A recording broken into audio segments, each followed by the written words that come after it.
Hey, Joan, how are you today? I'm fine. Thanks for calling. Absolutely. Where are you? I'm in Tulum with my daughter and son-in-law. It's beautiful here. Great day today. Too bad we're inside. Oh, yeah. Well, Yeah, it's hard to do these things outside. outside. It sure is. And we have your daughter, Michelle, with us today. Hi, thanks for having me on board too. Yeah, absolutely. So, Joan, you're such a role model for so many people. Among our people, you're a hero. When we put up before and after pictures of you, it shows people what's possible. And that's something that we talk a lot about here, that impossible doesn't really exist. They're just harder, but you can still do it. So I want to just dive in here. Can we tell people how old you are, Joan? Right now, I'm pushing 75. Wow. Oh, I just amazing. And when did you start training? It was the latter part of my 70th year, actually January of 2017.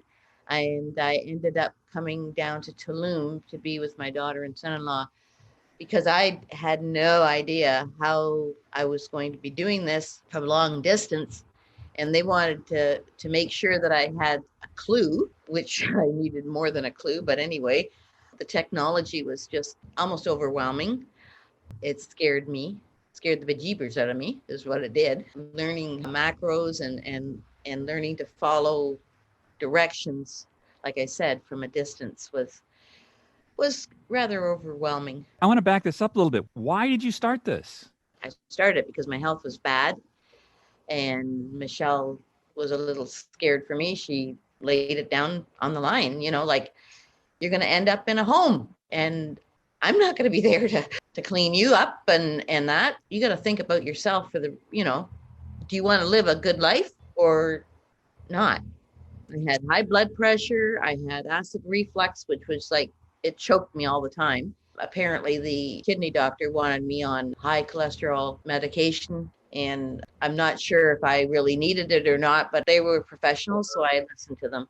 So I was on those three things. And then they wanted to up my medication because I wasn't keeping my blood pressure at an even keel. And that affects my kidneys as well. So, yeah, I did not want to go on any more medication. I wanted to get off of the darn things. So she said, I can give you a program. If you join my program, I can give you a way of making yourself better. And that's hard to believe. But I also put it to my doctor, and I asked her if she was willing, if I could get my weight down and my blood pressure on an even keel, would she monitor me and then maybe get me off of the medication? And thank God she was willing. That's one of the things that I really am happy about. And I know she was happy. She was retiring in a couple of years. And just seeing me do that, I think she had hope for her mom as well. People who don't know exactly what your story is, I'd like to put a little context on this. So, are we allowed to tell people how much you weighed when you started this? Yeah, it's out there. Actually, I think before I even started this, I had reached a little over 200 pounds. I think my highest weight was 205. I still can't believe I was that weight. I didn't think I looked that bad until I saw the pictures of before, when I really looked at them, because I hated my picture being taken. So when I saw these pictures and then befores and the afters, like, it brought it home. I was obese. No two ways about it. And how much do you weigh now? 130.5. Wow. I want to ask Michelle, have you ever trained anybody at 70 who did what your mom did? I know you're a professional trainer. You have an awesome skill set. How did you go about this? Mom was definitely my oldest. She still is my oldest client. So that's for sure. She's at the top of the list there. To be honest, though, the age isn't really the factor. It's really things like her blood pressure was a concern, right? So making sure that the programming, especially the cardio, was not exacerbating blood pressure until that was under control. And that's not really an age thing. It's just a condition thing. That was her condition. And she had really arthritic knees, a lot of swelling. A lot of people, when they get that overweight, they can, and plus for their kidneys, they get a lot of massive swelling, which in the lower body. So the knee flexion and ankle flexion is an issue. And so I had her do a lot of leg press type movements. So the weight of the leg press would help her joints move. And that, again, is more of a a weight issue. It's not really an age issue. So, and that's why my approach to all my clients, I have a lot of 60 and 50-year-olds now, and people write to me and ask me, I know that you know how to coach gals who are in menopause. And my response is always the same. How I coach has nothing to do with your age. It has nothing to do with menopause. It's what kind of medical conditions you have, what kind of range of motion issues or injuries you have. And then the programming is tailored, minimally tailored. I don't want to suggest that it has to be really fancy at all. It doesn't. It just has to be good programming that takes account of those sorts of issues. And then they're off to the races. That was really it for Mom. I want to ask Joan a little bit, because we've been following you really closely, and I think I'm pretty fit. I'm pretty strong, but you're 75. I watch you do dead hang pull-ups. How many dead hang pull-ups are you doing? I can't do very many. You can do any at all. It's astonishing. I can do 3 in a row. Like this morning, I did 3 in a row, and my daughter had asked me, could you put weight on? So I put a belt on with a 5-pound weight, and I was able to do it. I was really happy about that. You're doing weighted pull-ups. I just started today. Yeah. Right on. Tell me, when you started this, most people, the reason they don't do what you're doing is they either think it's impossible or they're scared. What were you scared of when you started? Actually, I think the scariest thing for me, and it still is doing bench press with the weights, because I'm always afraid that my arms are going to give out because I have a bad shoulder, and it's going to come across my neck and kill me. But I still do it. I prefer to have someone around. They don't necessarily have to do anything but keep an eye on me, and I would do that. A witness. At the beginning, yeah. I would ask anyone, to watch out for me. And because I had to have a couple of saves when in the gym, like years ago, 2 years, I think ago it was, that my arm gave out, and it was like this. At least I had one good arm that kept it up, choking me. Personally, I've had that happen, and the bar gets stuck on the chest, and once it's down, that's it. After a certain point, yeah. That's it. You gotta say, help! Please take this thing off of me. Yeah. But I don't think I've ever really backed down from a challenge. And Michelle can be very challenging. I'll listen to her because she seems to know what she's doing. And she's done such a great job with so many women. I don't think it's a great job for me, except the condition I was in. It is great. Joan, you're strong. Okay, I just want to be really clear about this. You do serious deadlifts. This is a podcast, so people are not going to see. But I just saw your arm as you pulled it up. And your arm is ripped. Serious muscles in your arm. You're strong. I think if my mom had been born now, she would have probably been a strength athlete, because she is definitely naturally strong. And she's always been strong. We have videos of her, what was it, 20 years ago, Mom, when you and Dad put the addition on the house, and Mom would have a wheelbarrow, and she was overweight. She was probably, at that time, I think you're probably around 180. Yeah. And there she was in the hot summer with a wheelbarrow full of and she just lugging it from the front yard into the backyard like it was nobody's business. So she's just always been like that, just strong. One of the things that I find, Michelle, is that the difference between me training now and 10 or 20 years ago is the recovery is harder.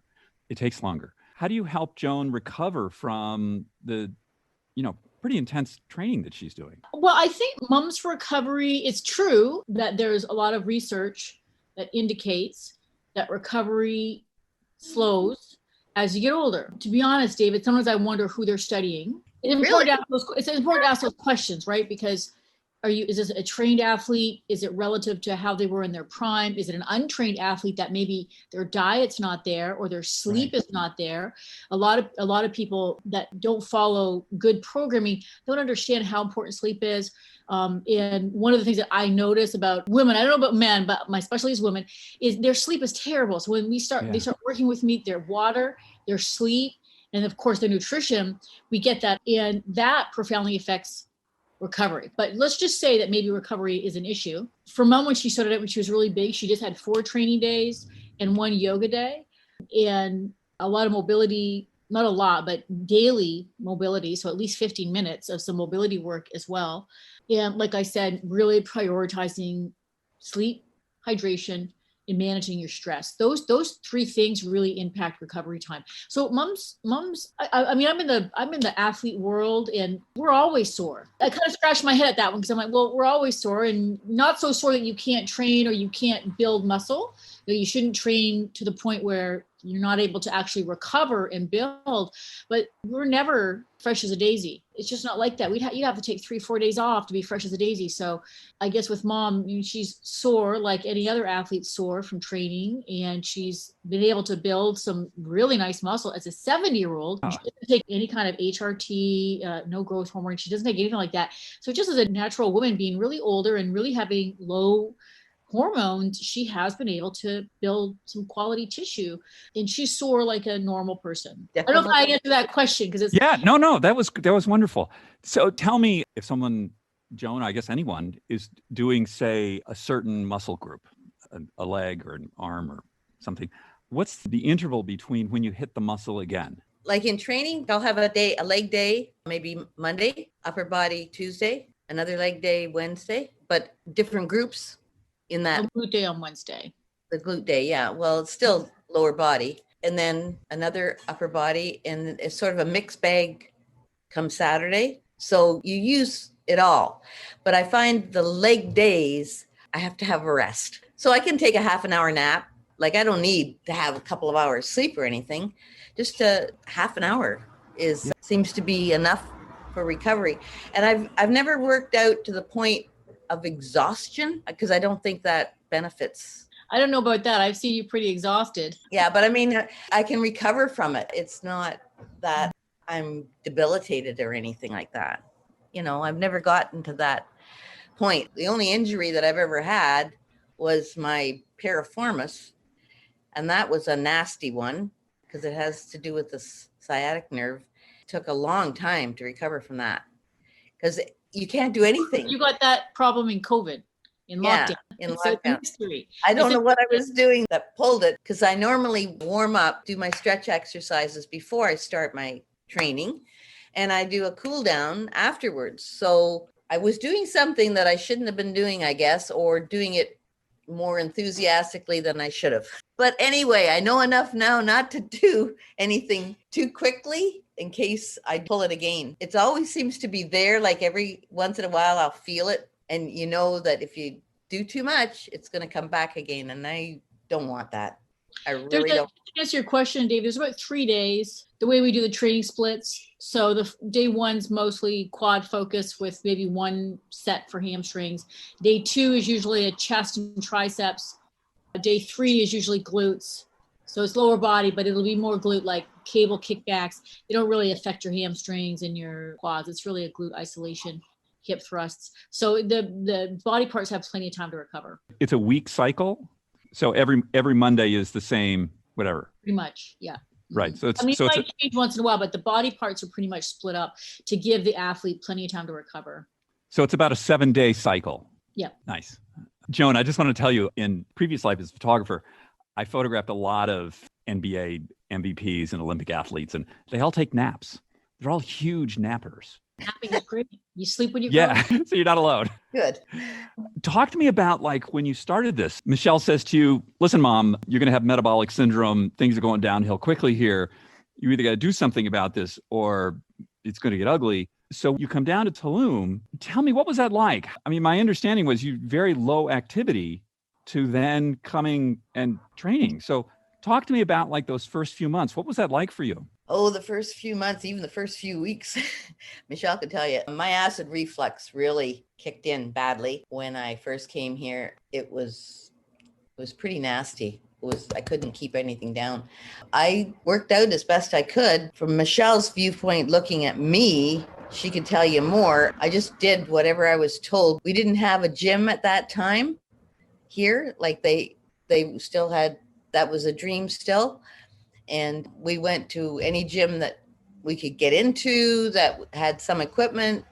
Some of it was very antiquated. It wasn't anything like back at home, but at least I got to do the exercises the way they were supposed to be done, and carried that back home and put it into better practice when I had machines that were more up to date. It was the first couple of months, and then learning the macros.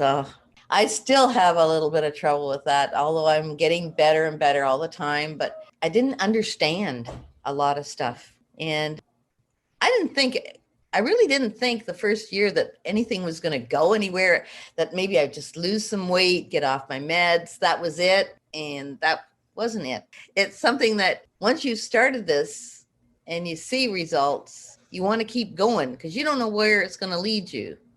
And I'm finding this is like an adventure where every week there's something that's changing, whether it's in my diet, which doesn't change weekly, or in the exercises, or just, like from one week to the next, feeling stronger. It kind of surprises me all the time that I actually am getting stronger. And as I get older, it's got, so that's why I hear too many, because I hear people telling other people, oh, you shouldn't do that. You're too old to do this and you're too old to do that. Or, like you're a little fragile.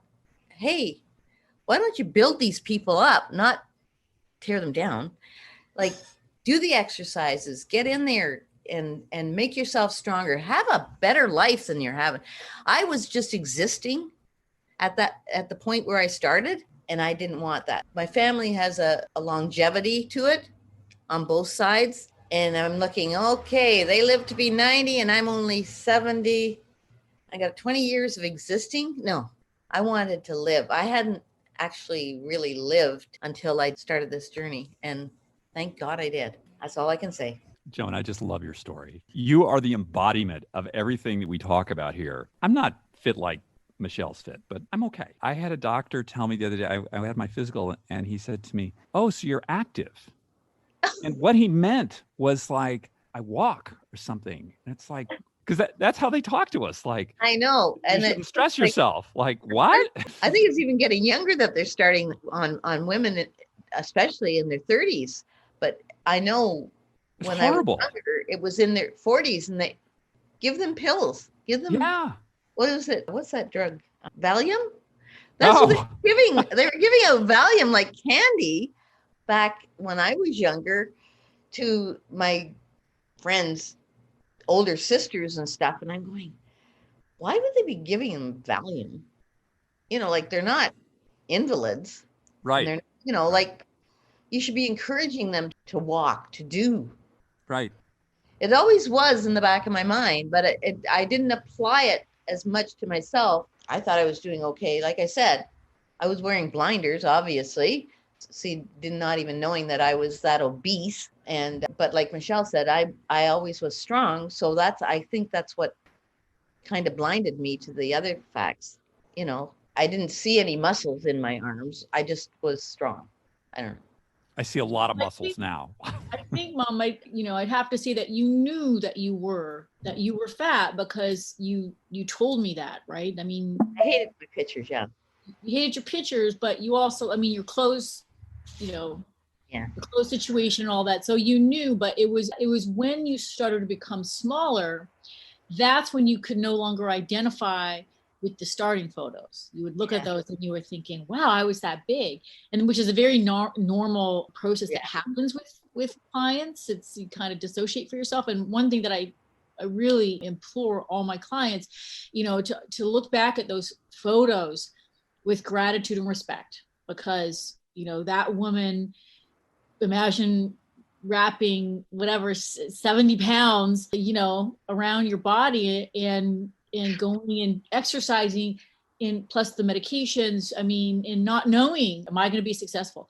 And so you're sweating and going through all of that. And so never look at those photos and think disparagingly, like, oh, that girl, that was just awful. And I was embarrassed to be like that. No, that woman was the real warrior. She's the one that started the journey and had the hope and fought through all the negative self-talk to make this a reality. And then now you have to cherish this and keep holding the torch and keep going, right? That's right. And I've got so many success stories on my Instagram. They're getting more and more, which I just love, that maybe we are getting the message out to people that don't sit back and take it. Go for it. Why should you not have a life? usually mothers are the backbone of any family. They do, and they don't realize that they're not really benefiting. And I think a lot of women need to, men as well, but women especially have been taken for granted for a long, long time. They're there, but they don't really contribute all that much. It's amazing how much we contribute to our men and to society if they would just acknowledge it. That's a really powerful message. I want to circle back just to, some people might not understand some of the terminology that we're using here. Michelle, talk to me about macros. What's a macro? Macro just refers to the protein, carbs, and fat content that's in food, and we need macronutrients. We need to consume, macronutrients in order to thrive.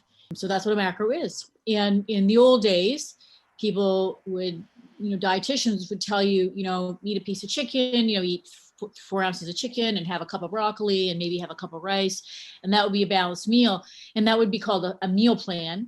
And so, but you were limited by, you had to eat chicken and broccoli and rice. And now what we do is we say, well, you can have whatever you want, but it has to have this much protein. The meal has to have this much protein, this much carbs, and this much fat. And then there's these apps now that do all the math for you. You just have to load what you want to eat into it and then adjust the amounts, right? A little bit more of this, a little bit less of that, so that you get the meal, the macros that you're supposed to have. And so this allows a lot of freedom now for people to really tailor their meal plan towards their own taste and what they have in the fridge. Right on. What are the sort of macros that you've had Joan eating? What's the ratio that you're recommending there? Well, Mom's evolved, quite a bit over the last 4 years, but currently I think she's at 150. So she weighs 130. She's at 150 grams of protein, I think on her training days, 175 grams of carbs. And are you on 40 or 50 grams of 40, fat, Mom? 40 grams of fat. Yeah. So carbs are significantly higher on the training days. And she's been on that plan for a few weeks now. Every time she comes and stays with us, she always does really well. And then she'll go home and she'll fall behind. Oh, yeah, she'll fall behind. And so she's been here with us for a couple months now. I'm very excited to have her here for a whole 6 months because I feel almost like a scientist, right? Like, here's my oldest client and with me, so I can really make sure she's, towing the line. And I want to see what's going to happen. I want to see too. I'm like, what's going to happen with her body in 6 months when she's really on point for the whole time. So my clients all consume a minimum, except for like absolutely completely rare circumstance, and that they consume a gram of protein per pound of ideal body weight. I say ideal body weight because if I've got a client that's 80 pounds overweight, we don't feed the adipose tissue. The adipose tissue doesn't need protein. We don't feed it, right? So if I've got a 5'3" girl that's 200 pounds, I know she's probably going to end up, anywhere from 115 to 130 pounds, depending on her build, her natural build. So I'll aim the gram of protein on like 130 pounds, not 200 pounds. Do you weigh all your food, or do you just know at this point? No, I still weigh it. Sometimes I'll make a guess at something and I'm only a gram or two out. So I know that my guesstimate's getting pretty good, but no, I still weigh stuff. Yeah. Right on. At home. And I want to hear about like a Monday. What time do you get up in the morning? I'm usually up before 6 o'clock. Yes. Do you eat and then train, or how does that work? Well, I get up and I do my meditation and I do my elevate for the brainy and make my bed. Then I usually have a coffee in there. I have to have my coffee first. And then I make some breakfast. And the before and after workout is higher consumption of carbs. So I have my breakfast, then I go to the gym, come home, eat another meal, and take a shower, and the rest of the day is mine. Then around approximately 2.5 to 3 hours after my second meal, I'll have what I call my fun meal, which is usually either yogurt or a fluff, but I love my fluff. I don't know. What's a fluff? What's a fluff?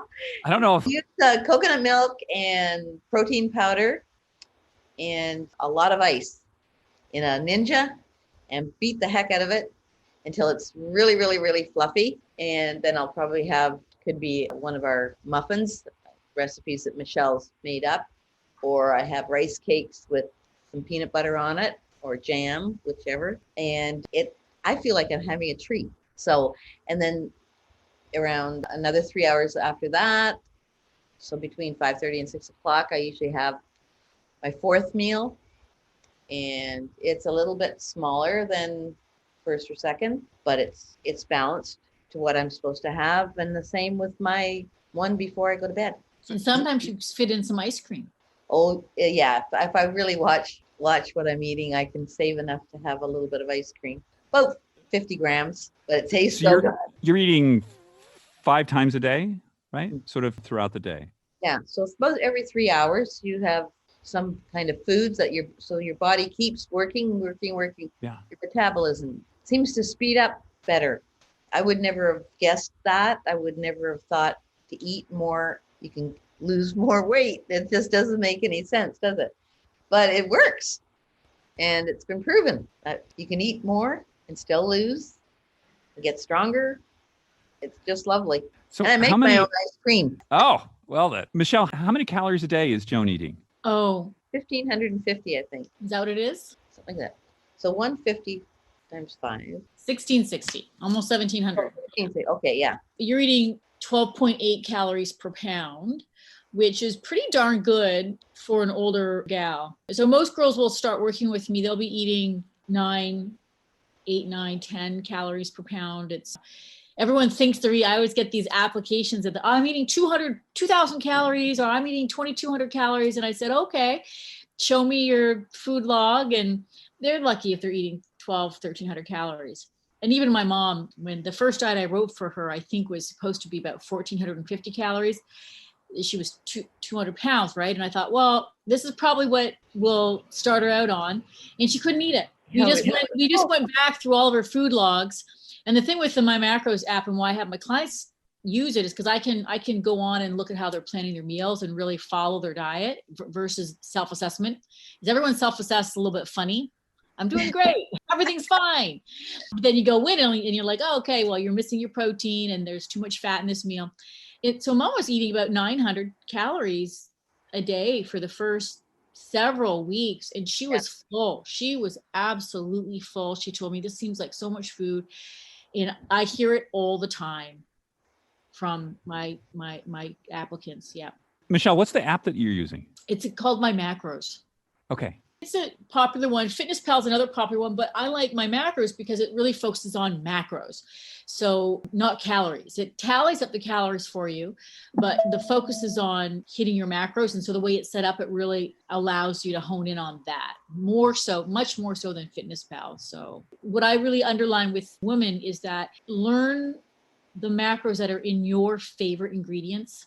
Right? So get to know that if you love bread, that 100 grams of bread is about 38 grams of carbs and 8 grams of protein and maybe a gram of fat, depending on the recipe. So know the macros of your favorite ingredients and then, have at it, like have fun, create really great meals that taste amazing and have confidence with that. So you're not guessing anymore and playing that whole good food, bad food thing. It's like, no, just find the foods and make sure you're eating them in the right amount at the right time so you get the results, the outcome that you want. I think Mom's a living example of that. She's eating more food now than when she was 200 pounds. She's eating more food than a lot of my gals that are 30 that right to start working with me. She's eating more food than them. Joan, tell me, what's your biggest challenge these days? What's hard for you? Keeping up with my stories. Oh, okay. There's so many. It just seems like I spend an awful lot of time on the computer with, answering the Instagrams or reading them up and trying to answer a lot of them. Some of them I don't have to say too much. It's just that they're giving me feedback. But they do ask a lot of questions, and I like to be able to answer them fairly intelligently. I just getting the message out. I'm not as consistent as I should be, but I'm getting there because I have 2 taskmasters that I'm living with. I've got to do this. And I know it's better if I do what they tell me the proper way without having to hassle me. I just want to tell people the scope of your influence. So, because you have a lot of influence out there now. So how many people follow you on Instagram? Last I looked, it was 1.1 million. Wow. So how does it feel to be in this position? I mean, it's kind of amazing. I still find it hard to believe, but I know that this message has to get out to women. And like I said, I'm getting more and more feedback that it's actually working, where either the person who's writing me or their mother or their grandmother or their aunt has just blossomed. And women that have had so many health challenges, they're not listening to the naysayers. They're doing that they can accomplish. A lot of people, it doesn't have to be women, it could be men and women, will sit back on their laurels and, oh, poor me, they want to be the victim. Most of us don't want to be the victim. We would like to stand up on our own 2 feet and be heard. We're just scared. And it is a scary business to go against the stream. Yeah. I just want to ask Michelle, because there's just so much misinformation about strength training and, women who think that they shouldn't strength train or they can't strength train. How do you address that? I don't really address it because, to be honest, women that come to see me are already buying into the story that I'm selling, right? It's like you completely own your outcomes and anything's possible. And my saying actually with my clients, David, is like, you might want to accomplish something impossible. That just means that you're going to have to do impossible things. That's all impossible means. You just have to be willing to do impossible things. And if you're willing to do those things and I'll help you do them, then you can get what you want. So I think my message would be more for other trainers. And you asked me, is there anything I did differently with Mom? No. Age has nothing to do with your potential. I mean, you have potential until you're dead. Mm-hmm. And my job as a coach is to look at the woman and pace our training so that we're always pushing a little bit, respecting where she is now. And I think what makes me click so well with so many women, even though I work mostly online, is I really look at what they can be, what they can become. And we just work together. We roll up our sleeves, we work together, and we uncover that. And they work hard. Mom, the first month, I was probably the most concerned I've ever been in my life for a client. I mean, I was like, is she gonna have a heart attack here? Because if you see some of her earlier videos, and I'm glad I took those videos, I mean, she looked, she was gonna explode. And a couple of times there in Mexico because of the heat, and she had the blood pressure medication and the acid reflux. I mean, she was dizzy and the sweat was just flying off her. And I had to tell her, like, that's enough. Like, we need to pull back here because now you're trying too hard. And now, of course, I don't say that. It's like, add more weight. Let's go. You lifted that weight last week. So I guess that's a long answer, but you have potential until it's over. You do have to pace your training, but your training should always be hard, right? So your training should always be hard. So you're pushed a little bit, and that's how the body grows. You're pushed just enough that it's really hard to finish. That's sometimes my feedback I'll give to a guy, like, your form was good, it was too easy. You want those last couple of reps to be really, really hard, like awfully hard. And then every week you should grow, you should adapt neurologically and physically. And then you can add a little bit more weight or do maybe one more rep or do more range of motion if range of motion has been a challenge for you. But you always try to get better and push a little bit harder. And then you end up with these results that seem so miraculous to people. They're not miraculous to me. You can age and gain muscle without taking any kind of hormones. It's possible. Yeah, I love that message. And Joan, so I want to sort of circle back to, you were in some serious trouble when you started this. Oh, yeah. So I want to talk about your current condition. You said you weigh about 130 pounds, and then the acid reflux. Is that gone? It's gone, yeah. Thank God. Because I don't know if you've ever suffered from it or not, but it just feels like something is choking you all the time. Like someone's got a hold of your throat, and you're afraid to bend over because the acid seems to come back up. It's just awful feeling. Anyone that's ever had it, and there's different degrees of having it. I mean, some people have it so bad that it burns the lining of their esophagus. I didn't have that, thank God, but it was bad enough. It was bad enough. And what about the blood pressure meds? I've been off them since October of 2017. The doctor finally, she had to take me down on them because my blood pressure went the opposite way and I was starting to black out. Yeah. So it was like hallelujah. When I first went on them, the doctor told me that I'd never, once you start this, you can't go off them, but you can be weaned off them. And I was, as I said, I was under the doctor's care. I mean, there's some people out there still think, well, she's had all these things. Isn't it miraculous how she got off of this stuff? In other words, she probably made it all up, but it's true. I was on it and I was in bad shape. And like the other thing that I think that scared Michelle was my face was just always red and the little vessels were breaking, I guess, in my face. When I look back at some of the pictures, I can see that, but I didn't realize it at the time. I was in worse shape than I thought I was, but not as bad a shape that I couldn't get out of it. And I think that I give hope to a lot of people that they can get off the medications and do the exercises. Yeah, you're going to hurt. You're always going to hurt, but are you going to hurt so bad you can't do anything? Or are you just going to hurt and work your way through it? Because I used to get up in the morning and couldn't walk with my arthritis. It was so bad. And I knew that if I sat back down, I wouldn't move. But if I walked, it felt better. It's something that the old saying, if you don't use it, you're going to lose it, is very apt. I must say it is. Michelle, if people want to train with you, and I know they're going to want to, how do they connect with you? Do you take on other clients? I actually don't. Okay. I'm quite busy, but I knew last year that I was going to have to create a viable solution because I have so many inquiries and it pains me to have to say no. So I created a coaching platform that's growing. It's called The Wonder Woman. And it's a collection of coaches that I handpick and I mentor. And they all use my programming. They all follow my workflow, my method. And they're all on my True Coach coaching platform.